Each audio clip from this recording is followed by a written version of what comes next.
Yo guys, how's it going? Today I'm going to help you guys with product selection.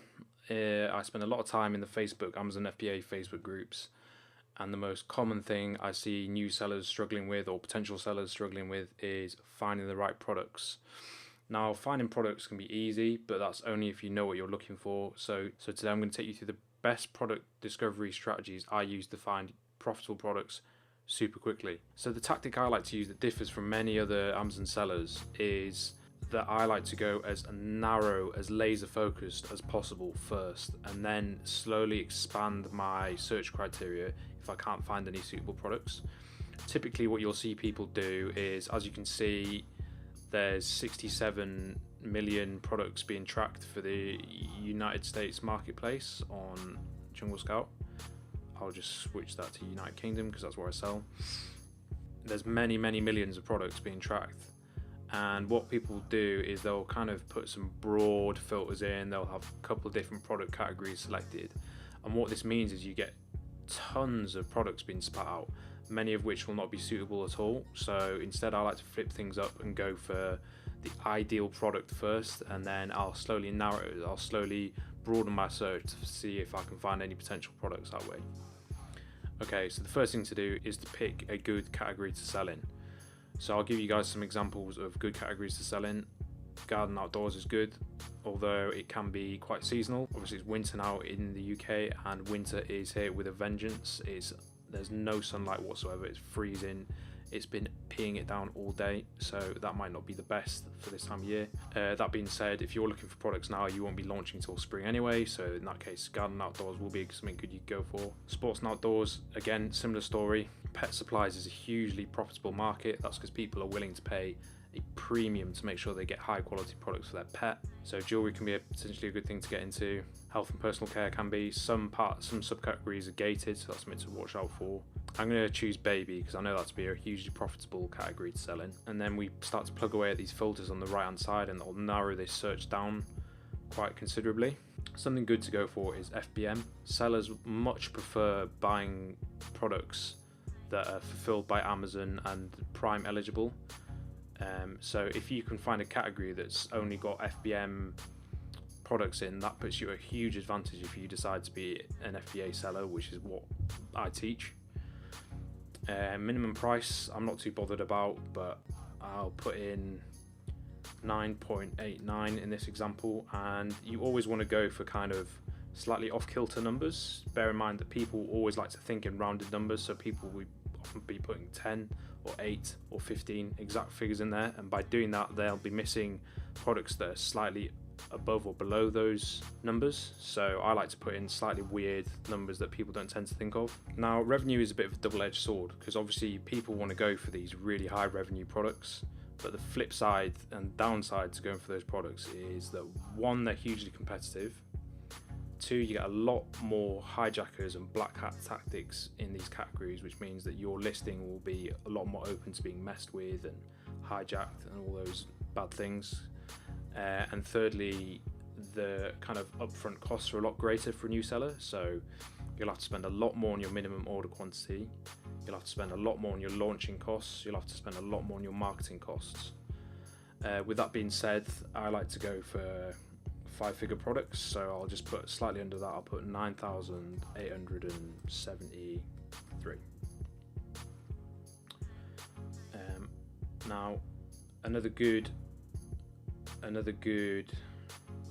Now, something else that people like to look for is, a low review count. People are quite arbitrary with this. You always see the number 50. So because you always see the number 50, we want to go slightly above that, and in that way we'll capture all these listings that have, more than 50 reviews but less than, 100. So I go somewhere in the middle, let's say 78. Obviously, if we can find products that have a low star review rate and improve on those products, then that puts us in good standing. So I'm going to put in 3 for that one, and then I'll leave everything else for now. Now, this might not turn up a lot of results, but it's a good place to start, and then we can see what we get, and if there's no suitable products, we can expand our search from there. Nothing. Okay, now the first thing that I'll change is this FBM to FBA, because you don't really get that many FBM sellers on Amazon nowadays. So again, let's give it another try. Nada. I think I can bump this review rating up a bit, and that might get some more products. So we've only got 6 results, but that might not be a bad thing. You know, if you find the perfect product to go for within these 6 results, that's been a massive time saver compared to if you got 10,000 results that you need to sift through. So let's take a look at this birthing ball. As you can see, they're selling it at a really high price. I imagine you'll be able to acquire something like this for quite cheap, because all it is probably just a big plastic ball. It's got a very low review count, and there's one seller, and it's making, you know, really healthy amount of revenue on a monthly basis. So let's check this product out. Okay, so next what we want to do is we want to put the most common keyword phrase associated with this product into the main search bar and see what we get. So this is going to be a fitness birthing ball, I'm going to guess. Fitness birthing ball. See what we get. So I can see there's some sellers here with hundreds of reviews, so it might not be the best category to get into, but let's open up the Jungle Scout Chrome extension and see what results we get. And really, I'm moving on to the next stage of product discovery, which is the product validation stage. You know, it's not good enough to just see products here and think, wow, this looks fantastic, I'll place an order on Alibaba. First, you want to go and do a deep dive into that product category on Amazon and see how much more information you can get regarding that product type. So open up the extension.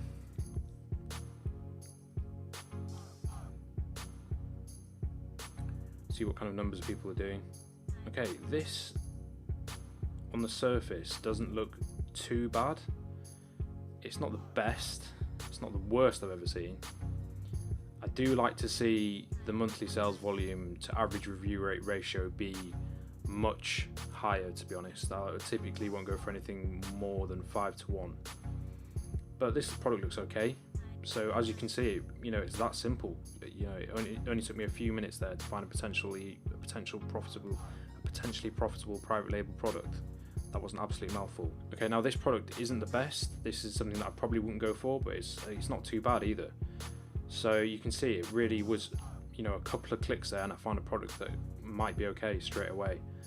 So the reason people might be struggling is that typically people will select many categories all at once. They'll put in some really broad filters and they'll get thousands upon thousands of results, and they might not click past the first few pages before giving up and thinking that there's nothing out there. I think the key is really to go as narrow as possible to begin with, and then start to feel out the product category and start to widen your search and start to see if there's any other related products that you can maybe bundle, or any products that you could start to build a brand on associated with that product. So the strategy I like to employ is really looking for products that are complementary to each other and start to build out a brand. So this is quite a narrow niche here, and this would be perfect to build a brand around. So not only does going really laser focused here help you find potential products, it can also help you find something to form a brand around or a niche to go into. And I'd suggest that fitness accessories for pregnant women is probably quite a good niche to get into, not least because it will be pretty low competition. So there's probably room in this space to grow out a couple of products that are complementary and fit together and start to build a brand around that niche. Okay, so to reiterate, if you're struggling to find potential products, go into the product software of choice that you like to use and go as narrow and laser focused as you can. Start with one category that you'd like to sell in and apply some filters to try and find those kind of ideal products, and then if you can't find anything, slowly expand your search from there. And then always, as you're doing your product research, validate products as you're going through that research. Don't just take the data from Jungle Scout or Helium 10 or Viral Launch and say, you know, that's good enough for me, and then move on to the next stage, move on to Alibaba, maybe getting some quotes. you need to validate those products. So go into the product category, look at the competition, what kind of ratings have they got, can you improve on those products, is there something else that you can bundle with those products, maybe there's a different material or some better branding that you could apply, and it can really be that simple. You know, the way you could differentiate from these other products could just be simply be better branding, but it's always important to differentiate yourself. Okay guys, so that's probably enough waffling from me there. I hope you enjoyed this video.